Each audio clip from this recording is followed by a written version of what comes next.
Hey guys, this is Mitch with Finepoint CGI, and today we're going to talk about how to build a 3D character controller with animations inside of Godot.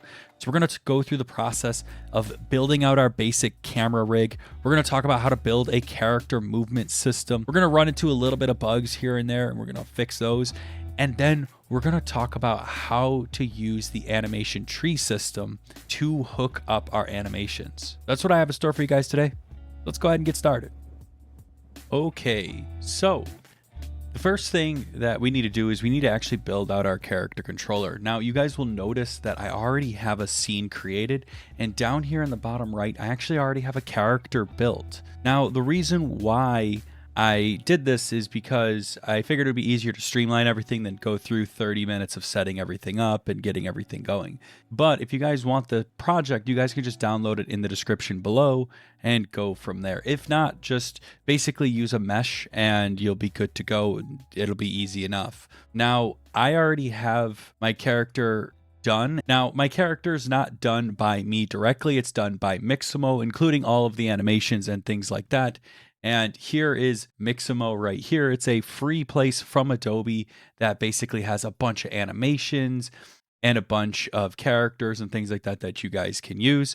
And then I downloaded all my animations, I dropped it into Blender, and then I basically compiled all my animations together. Now, the easiest way to do it is just to download each FBX and then basically just go in and delete all the other armatures, and then it'll automatically combine them all together, more or less. But this tutorial is not about that, so let's get building our character controller. The first thing we're going to do is we're going to instance our character into our scene. So we're going to right click our character, we're going to create a new inherited scene, and you'll see the character right here. Now, because I have this as a GLB file, it already has an animation player that has all of my animations loaded right here. So you can see I have my fall land, I have an idle animation, things like that. So to set up our character, what we need to do is first we need to change our base node. We're going to make that into a character controller. So we'll come in, change the type in character, and we'll make that into a character body.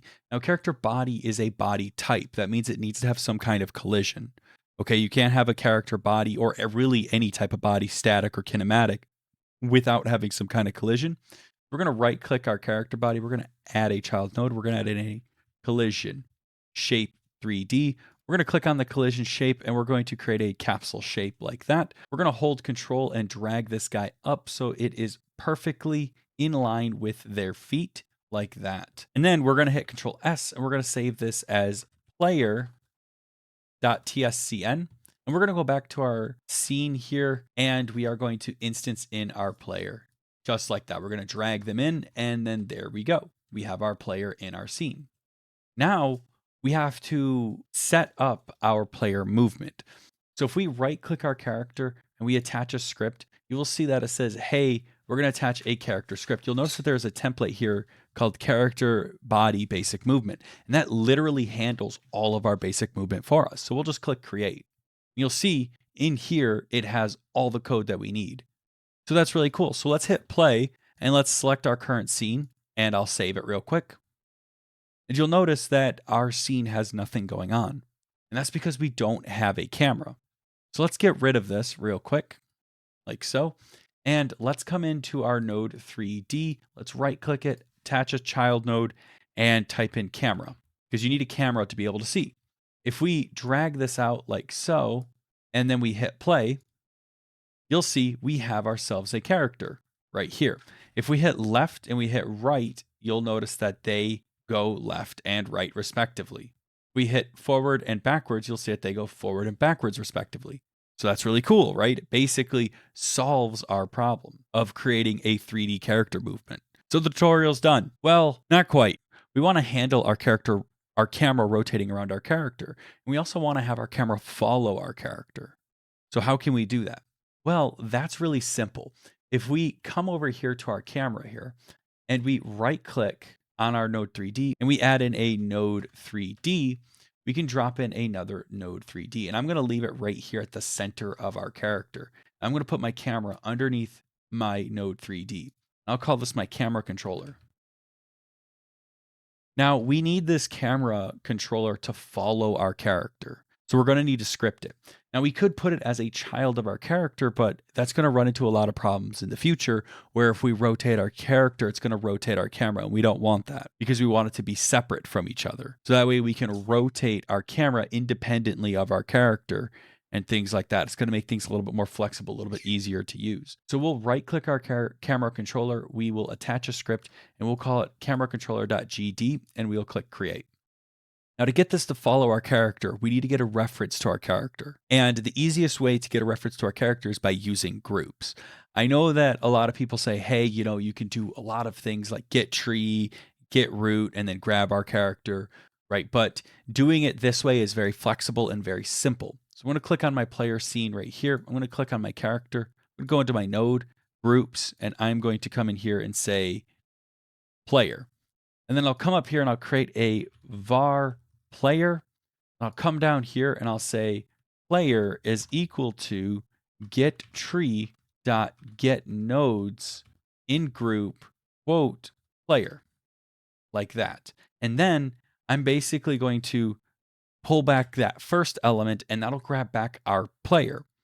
And then we can basically just say global position is equal to player dot global position. We hit play.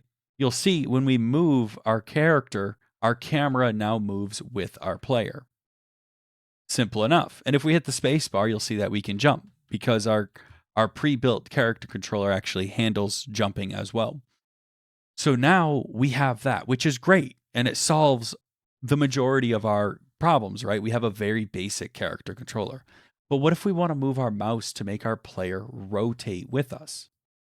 That's where input handling comes in. So if we come down here and we type func underscore input event, we can actually start capturing our input events. Now, there are two ways to capture input events, and I've covered this in previous tutorials, but basically you have input is action pressed, and then you have the input function event. And the input function event will run anytime an input happens. So if you hit W, this function runs. If you move your mouse, this function runs. If you click, this function will run. So that's something to keep in mind. Now, in our case, since we're moving our mouse and we want to capture that event, we basically have to do it this way. But we don't want to rotate our character every single time we hit WASD. We want to rotate our character anytime we move our mouse. So we need to check for that. So we'll say if event is input event mouse motion, like that, then we can rotate our character. We can say rotation.x minus equals event.relative dot. You'll see we have two options. We have X and we have Y. And you would think that we'd want, okay, well, if we're going to rotate X, we should want to rotate on X. But if we look at our 3D and we change this to rotation, you'll see here, red is X, green is Y. When we look at it from behind, if we rotate our character like this, we would want to rotate along the y-axis because we want them to rotate around this way. And if we rotate up and down, we'd want to rotate like this. So we have to use that to translate our rotation code. So event.relative y instead. Now I'm going to take this, I'm going to divide it by 1,000. And the reason why is because you're taking it from 2D and you're making it into 3D. And when you're taking something from 2D and you're moving it into 3D, you need to divide it by about 1,000 to make it a one-to-one translation. And then we're going to multiply that by some kind of sensitivity. And what I'm going to do is I'm going to come up here and I'm going to say at export var sensitivity. We're going to make that := 5. And we'll just say sensitivity like that. And I'm going to duplicate this guy and I'm going to say rotation.y and event_relative.x. And that should do it. So I'm going to hit play like so. And you'll see when I move my mouse, it rotates around my character. Now you'll notice that I can go past my actual rotation and then things get a little bit funky. So we need to set up some kind of upper bounds to our rotation. We don't really need an upper bounds for our rotation around our character, but we need upper bounds for our rotation above our character and below our character because we don't want to go through the floor. So how can we do that?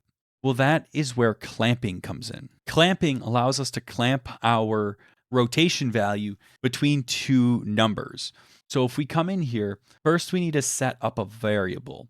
So I'm going to take this guy. I'm going to take this guy. I'm going to cut him. I'm going to put him on this side, paste minus. I'm going to get rid of this minus here, and I'm going to say var temp rotation is equal to rotation x minus event relative y. And the reason why I did minus rotation x minus event relative y is because if I did minus equals temp rotation, it would be 0 minus equals our event relative, and we don't want that. We want to take our current rotation and minus our relative rotation, because that'll allow us to have that continuous rotation. We will not continuously start from 0, if that makes sense. And then if we come in here, we need to clamp our value. So we can say temp rotation is equal to clamp temp rotation, comma, and we need to come up with a minimum value. And in our case, I'm going to do -1, and we need to come up with a maximum value. In our case, I'm going to do 0.25. And that's just a lot of testing on my part. If you want to change this, you can. But basically, this is my floor. This is the top of my character. So that's how I know that. And then I'm going to say rotation dot x is equal to my temp rotation. Like that.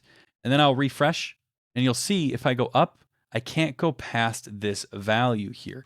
And that's my 0.25 here. If I go down, I can't go past my floor, which is where my -1 is located. So it's really that simple. So now, how can I handle if I have a object occluding my screen? You'll see that I'm kind of colliding with this wall here, and I want to be able to see my character. Well, that's where spring arms kind of come in. So a spring arm is a really cool tool inside of your Godot toolkit. If you right click on your camera controller, add a child node and type spring, you'll see we have a spring arm right here. And basically all this does is it says, hey, I want to make sure that my character can be seen at all times. I want to make sure that if I collide with a wall, I don't go behind the wall. I just kind of collide up against the wall. So we'll double click that guy in. We'll put it underneath our camera controller, and we'll drop our camera 3D underneath our spring arm. And you'll notice that everything breaks all of a sudden. And that's fine because we're going to refresh anyway, and we're going to need to make some adjustments. If we click on our spring arm, you'll notice that we have a spring length. I'm going to make that set to 5 because that's a good solid size. And you'll see we have a collision mask. Now we want to be cautious with our collision mask because our collision mask can basically make it so that we collide with our player. So if we set this to 2, and then we come into our mesh instances here, and we go into our static bodies, and we set both of those to 2 as well. That'll allow us to collide with our world, but not collide with our player. And if we refresh it, let's take a look at what it did. So you'll notice that we no longer are going into our wall. So if we run up against our wall like so, you'll notice that our camera no longer goes through our wall. But you'll also notice that we are zooming into our character's feet every time. And we don't want that. We want to be able to look at our player. See that? And we're going to need to adjust our downward one because it looks like we can go through the floor a little bit. So we can make that quick adjustment here by basically changing this from -1 to something like -0.75 probably. Actually, I think we're going to need to go maybe 0 here. Let's see if that does it. That's really, really close. We'll just do -0.1 maybe. And there we go. Cool. So we need to be able to look at our character, right? Right now we're looking at the feet of our character, and that's really, really difficult to deal with. So what can we do to actually make it so that we look at our head of our player, which is usually where you want to look? Well, the easiest way to do that was with a look at function, but you need some kind of target to look at, if that makes sense. If we head to our player, we right click our character, we go into 3D mode, we right click our character, add in a child node, and let's add in a node 3D, like so. and we drag this guy up to our character's head and about where their shoulders would be located. So we can just kind of drag this guy right about here-ish, and that'll be great. We'll call this look at, and that's going to provide us with some kind of reference location for us to look at. If we hit Control S and we save that, and we go to our node 3D, we click on our camera controller, and we come up here to our process function here. We can just tell our camera to look at our character. So we'll say $, camera 3D dot look at, and we'll need to get a target, and our target's going to be that look at node. So we'll say player dot get node, quote, look at dot global underscore position.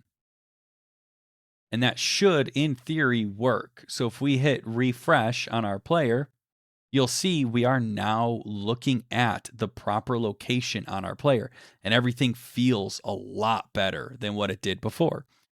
So cool. So now we have it so that our character can go to the left, go to the right, they can jump, they can go forward and backwards, and you can see my controls are a little reversed because I need to rotate my character, but that's okay. We'll get to that in a minute. And we have it so that our camera actually works properly. So cool. So we're basically 90% of the way there. But what if I want my character to look at my position, my camera position? Well, to do that, we need to basically create some kind of look at for our camera. And the easiest way to do that is to actually just use a node. So if I click on my camera controller and I right click and I add a child node and I add in a node 3D like so, I could basically just drag this guy out here and have it just sit out here in space. Now, I could do this by taking my camera location and then doing some math and then getting the negative vector and stuff like that. Or I can just drop this little node 3D in here and just call it look at and be done with it. So sometimes the simplest option is always the best option, in my opinion. So I'm going to drop this little look at node here, and I'm going to use that to tell my player what to look at. So if we head up to my character controller, let's set up that look at function. So if we come in here, we can basically just say look at, and we can pass in our player's camera's look at node. Now, we can't just get a reference to our camera controller like that. We actually need to get a hold of it kind of like our player. We need to get some kind of node group. So if we click on our camera controller here, we go to node, we click on group, and we come in here and we just call it camera controller like that, and we copy it. And then we can come in here and just say get tree dot get nodes in group, quote, camera controller. We'll pull back that first element, dot get node, and we'll pass in our look at node dot global underscore position like that. And then if we hit Control S and we refresh it, you'll see that our character now rotates with our player. And if we hit W, you'll see that now we can move around our world with our character. Now, something that has been bothering me for a while, but I haven't really fixed it, is our mouse isn't being captured by our character controller.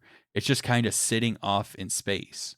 And that's something that we need to fix. So let's fix that real quick before we fix our character rotating up and down. You'll notice that our character actually rotates up and down when we move our mouse up and down. And we don't want that. We want our character only to rotate left and right in proportion to where our mouse is.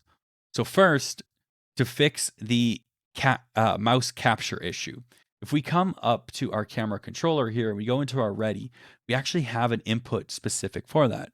So we can just say input to grab our input class dot mouse mode is equal to mouse mode captured. And then when we refresh, you'll notice that my mouse now gets captured, and I can just kind of move my mouse left and right, and my mouse will never leave my screen. And then to leave, I just do Alt F4 and that'll take me right out. Now, to fix our character rotating with our mouse up and down, we basically need to separate our look at into multiple vector 3 positions. So we can separate our global position into our three vector positions. So first things first, I'm going to make this a little bit smaller. by grabbing all of this. So I'm going to grab this look at section here. I'm going to cut that. I'm going to come in here and I'm going to create a ready function. So func underscore ready, like that. And I'm going to say up here var look at, and I'll come down here and I will drop in a get node look at. That way I have a reference to that object. And then I just come down here and I can say look at a vector 3 like this, and I can pass in my look at global position like so dot x comma my player's global position dot y comma my look at dot global position dot z. And then I can just get rid of this guy right here. And that will basically handle our entire look at so that our character doesn't rotate with our player. So if I hit play, well, we have a break. So that's not good news. So look at is null, which it shouldn't be. Get tree, get nodes in group. Oh, it helps if you assign it. That's my fault. So look at is equal to get tree, get nodes in group, camera controller. That's my fault. So if we hit refresh and we look up and we look down, you'll notice that our character doesn't look up and down. They just kind of look forward, which is what we want in a character controller. Now, this is cool, but our character's directly rotating with our camera, and we don't necessarily want that. We may want our character to have like a lazy rotation, so they only rotate when they're walking. So how do we do that? Well, that's really simple. So if we come back to our script, and that's really simple, but before we do that, let's make this look a little bit better. Let's go back to our script here. Let's go to our 3D section here. Let's click on these 3 dots and let's add a sun and let's add an environment, and that'll help with making our stuff just look a little bit better. And then let's head over to our script and let's set up our lazy looking system. So if we look at our code here, we set our velocity here when we're moving. And this means that we are actually moving. We have some kind of input direction. So let's cut our look at and let's just drop it right into here. And that will solve that issue. So if we hit refresh, you'll notice that when I rotate the camera, our character doesn't rotate with us. But as soon as I move, they snap to that location. And I'm going to flip my character real quick. If I come into my player and I go into my 3D, I'm going to grab my armature and I'm going to flip this guy around so that way it's actually, the proper facing direction. There we go. And I'll just refresh it like so. There we go. That's a lot better. You can see our character moves with us whenever we move our camera and whenever we walk like that. But I don't like how it just snaps into position. I'd like to make it more lazy, right? More have a lazy load kind of effect. So the character kind of rotates to follow our position. So that way they have momentum when they're walking. That's where lerping comes in. So if we come up here, basically what the lerp function does is it allows us to slowly migrate over there. So if we type in lerp, you'll see that we have some things here. We have our variant from, our variant to, and our weight. So we need a from position, a to position, and our weight of what our variant is. So the easiest way to do this is to say var lerp direction is equal to lerp. And what we're going to do is we're going to lerp 2 values here.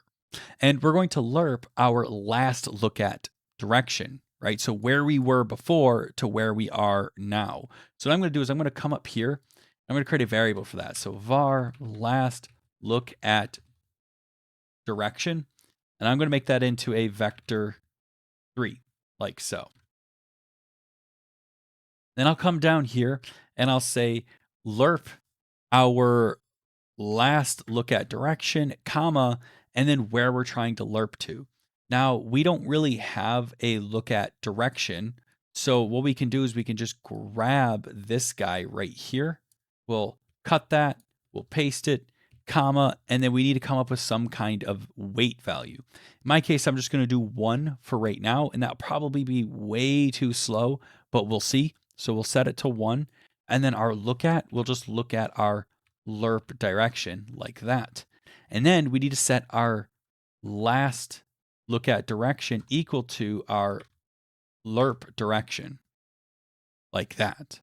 And then if we refresh this, it should work. So if we rotate like this and we hit forward, well, not quite. So let's take a look at what's going on here. So I'm going to come over here. I'm going to change this to something like 0.05. If you get any slower, like 0.01, it could break your system. So just make sure that you don't put it too low. But 0.05 in my testing has worked. So we'll come in here and you'll see that our character now rotates smoothly to the rotation that we're looking for. Awesome. That's going to make things feel a lot better. Now comes the fun part, animations. So I'm not going to go into too heavily of an explanation of how things work because I don't want to bore you guys with how an animation tree works and all that stuff, but I will show you guys the basics of how to do it. So if we go back into our player here and we right click our character controller and we add in a child node, we add in an animation tree node right here. Animation tree allows you to basically say, I want to be in this state, or I want to be in this state. I want you to play this animation, or I want you to flow into this animation, things like that. So what we'll do is we'll come in here, we'll go into our inspector, click on our tree root. And in my case, I'm going to do a state machine. You guys can do a blend tree if you want to, but in my case, I'm going to do a state machine. So I'll click on state machine and I'll come up here. I'll right click, add in an animation, and you'll see that nothing shows up. This is a common problem that a lot of people run into. And the way to solve it is to assign an animation player. So if you click on assign, you click on animation player, hit OK. If you right click, add an animation, now you have all of your animations. The first one we're going to add is idle. And if we go to 3D, now we can see our idle animation. So if we click on this guy, we drag our start to our idle. What that's going to do is it's going to say, hey, on start, do an idle. And the way to test that is to click on our animation tree and then click active. And you'll see our characters playing our idle animation. Now, what if we want to walk? Well, if we click and drag and let go, we can add in a walk animation. We can add animation, walk. And now you'll see that our character is going to walk. And you'll see that they paused. And the reason why they paused is because our animations are not set up to repeat. Let's grab our idle animation. Let's click repeat. Let's grab our walk animation and let's click repeat. Let's click on our strafe left, repeat, strafe right, repeat, and our falling idle, repeat. The rest of them, we don't need to have a repeat, but those 3 or 5 math do need it. So we'll come back to our animation tree like so, and we'll do a transition back down. Now you'll notice that our character is transitioning between these two states constantly, and we don't want that. So how do we know when we want to go to a walk state? Or how do we know when we want to go to an idle state? Well, that's really simple. If we click on this guy here, we go into advanced, we can actually do a switch condition. And so our switch condition is going to be walk. And you'll see suddenly we are now doing our idle animation. And if we come back to our animation tree, like so, and we click on parameters, conditions, you'll see we have a walk parameter. If I click the checkbox, you'll see our character now suddenly is freaking out. And that's because we need to create a transition back down, and we need to switch our transition much like we did walk. We need to create a condition. So click on here and say idle. And now our character is in its walk state, basically, playing the walk animation. And then if I come back to my animation tree, you'll see if I shut off walk and I turn on idle, we go to our idle state. If I shut off idle, you'll notice that our idle state is still running. Even though it's off, it'll still run that state because it'll stay in the state as long as the next transition is not true. So if I hit walk, you'll see he goes into walk. So that's basically how that works. So if we click on our transition and we drag out, we can add an animation and add in a falling idle transition. You'll see that our character is now falling idle. And when our character falls, we want them to land. So we'll click add animation, fall, land. And when they land, we want to go back to our idle state like that. Now you'll notice something weird. If we click on our animation tree here and we click walk, we'll immediately drop into our fall idle, we'll fall land, and then we'll drop to our idle immediately. So we don't necessarily want that, right? We only want to do our walk to fall idle when we are falling. So we'll add in a condition called falling. And now if we transition into our walk cycle, like so walk, falling, we shut off our walk, it immediately drops into our idle state. And we don't want that, right? We want to be able to play our animation until it completes for our fall land, but we don't want to have to set a Boolean state for that, right? We want to have it so that it falls, lands, finishes the animation, and then goes into idle state, right? That's where the switch right here comes in. We can change this from immediate to at end, and that will solve that problem. So if we come into our animation tree, we can turn on our walk, we can fall, and then once we finish our land, it'll transition to idle like that. So that's basically how we can do it. Now, we do not want to transfer from falling idle to fall land until we've landed, right? So let's come into our condition and let's set up a land like that. So landed. So basically, when we go from our walk to our falling, we will not land until we say landed, and then we'll transition to our idle. And that's basically how you do a basic state machine within Godot. Now, the question is, how do we control this through code? Well, that's really simple. So if we go into our character script right here, we can come down here at the bottom and we can set up our script to work.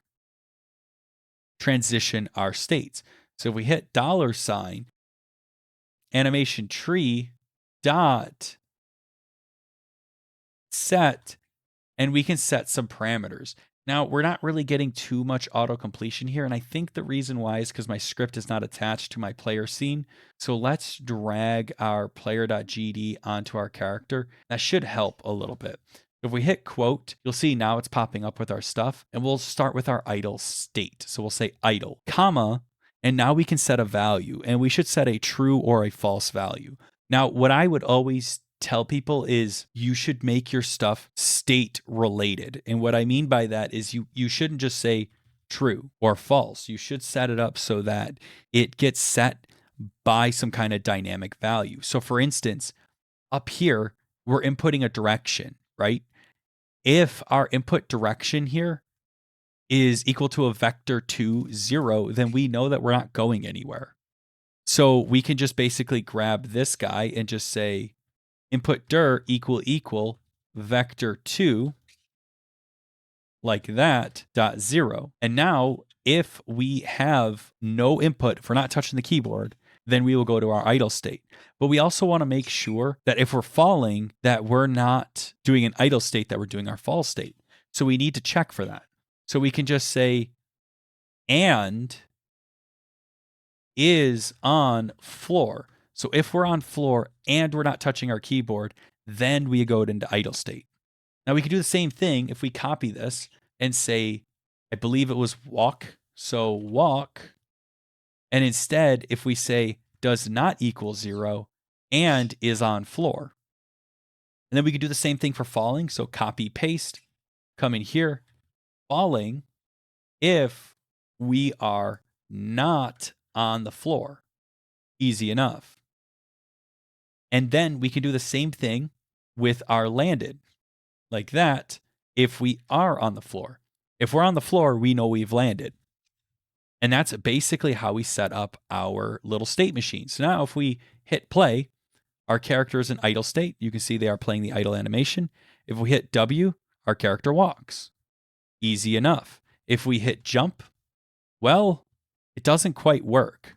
But if we jump and we let go, you'll see that it does work.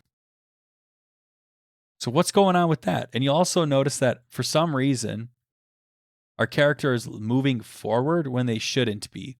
So that's something that we're going to have to look at. So what's going on with that? So first we'll solve the jumping and landing and the jumping idle and landing issue that we're running into. Why do we have an issue with that? Well, basically what's going on is if we look at our state machine and we look at our animation tree here, we can only go into a fall land into our idle. We can't jump from our idle. We're only falling idle from our walk animation. So we can only play that animation when we are walking, if that makes sense. So we need to make a transition from our idle to our fall idle as well. And then we can say if, much like we did here, falling, then we can go into that transition there. And same thing with our fall land. We can go into our walk animation only if we are walking, like that. And that will solve that issue. So if we come in here and I jump, we are now playing our jump animation. Easy enough. If we hit W and we jump, we're good. If we jump and we continue walking, you'll see that we transition from that pretty all right, like that. Now there's a bit of finickiness there that we're going to have to play with, but at least it works. Now something that you'll notice is that when we do left and right, our character doesn't strafe left and right, so we're going to need to set that up.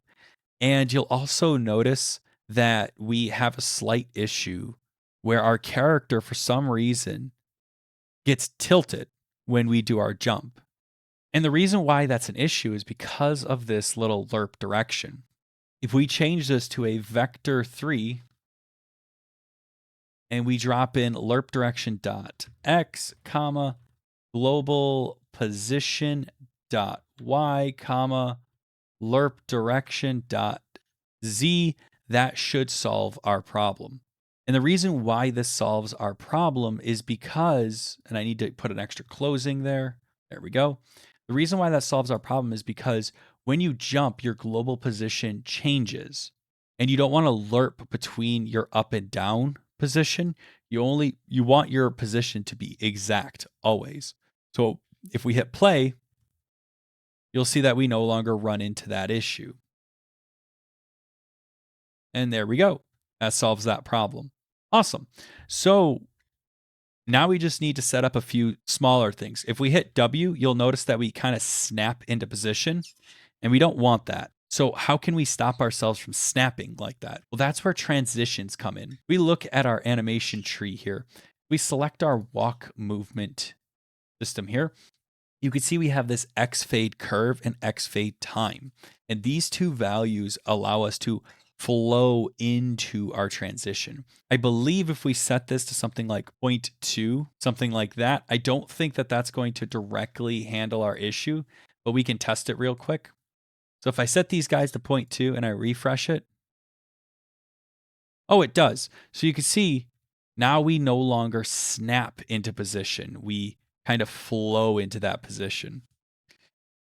And if we go back to our animation tree, if we select our walk 0.2, we select our fade land 0.2, we do our idle to jump 0.2, same thing with our land to walk 0.2, our idle 0.2, and that should do it. So now if we hit refresh, we can jump. You can see it smoothly does that transition. And that's what we want. Now, this one here is going to be a bit finicky. So you can see we do our land animation into our walk. So we're going to have to figure that out as well.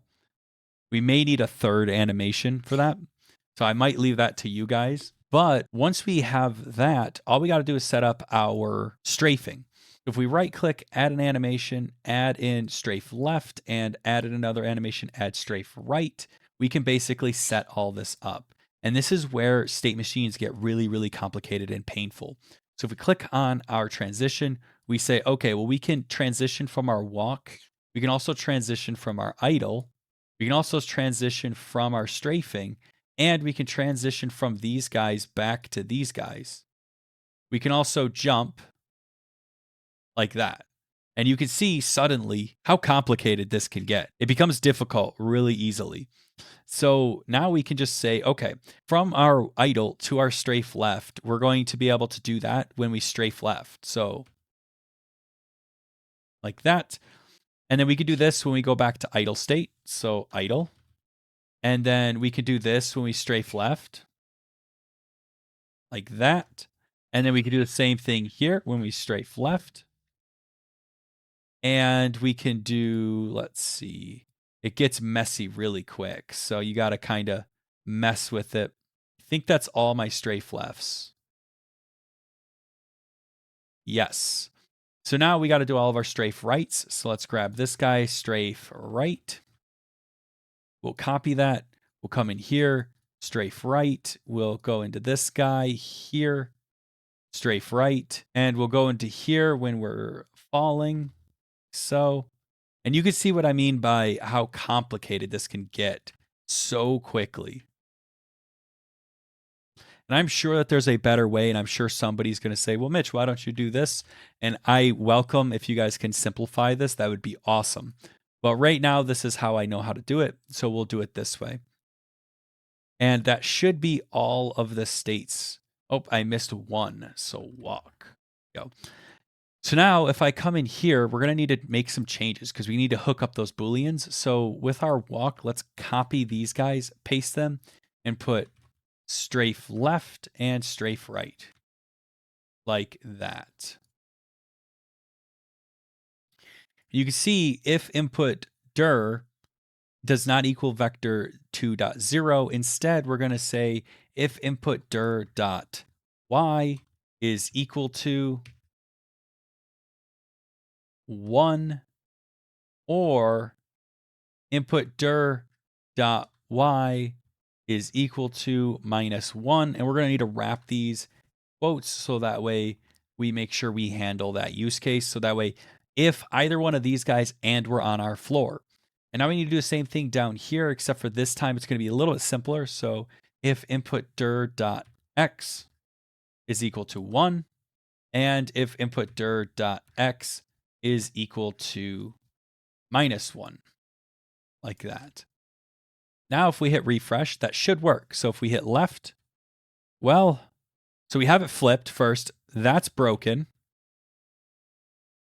But we definitely have it flipped. So let's do that first. So let's flip these guys like that. And it looks like when we do our left movement, our character goes the wrong kind of transitions between different animations. That means we missed one. So let's look at our animation tree and let's see. So strafe left, idle, strafe left, walk, strafe left, strafe right. Falling, strafe right. And we missed one of our walking. So walk like that. And that should solve our strafe right issue. So now if we hit refresh, if we go right, we walk right. If we go left, we walk left. W, we walk W. And there we go. Now our character doesn't lazy move on our strafes, so we can set that up real quick. Come in here, X fade time, 0.2, X fade time, 0.2, X fade time, 0.2, and you can see how boring this gets.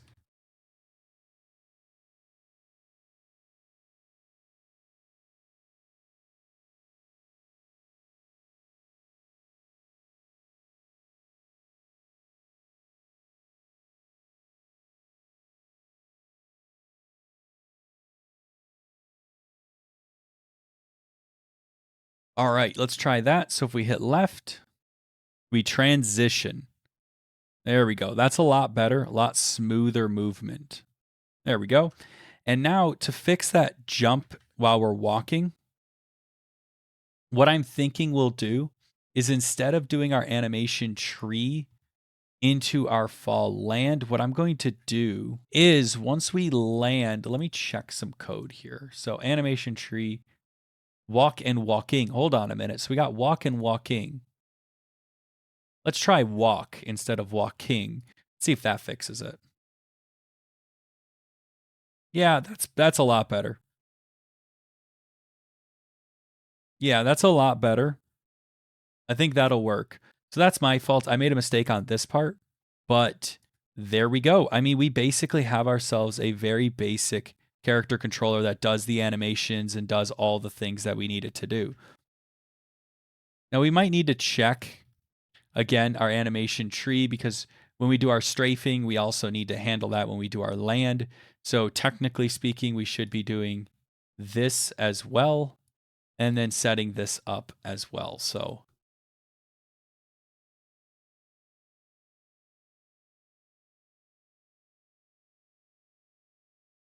and then if I refresh, there we go.